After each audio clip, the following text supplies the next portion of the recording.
দেখেন এরা আমার মেয়েকে কিভাবে ডিস্টার্ব করতেছে।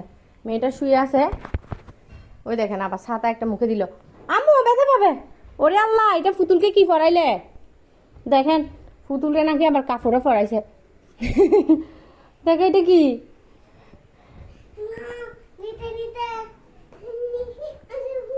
এই এই ওয়াজিয়া এখন যেটা পাই সেটা শুধু মুখে কেন দেয়? আম্মু এটা মুখে দিও না, ব্যথা পাবে, ছেড়ে দাও। ওরে আল্লাহ, ছাতাটা কি সুন্দর করে ধরছে।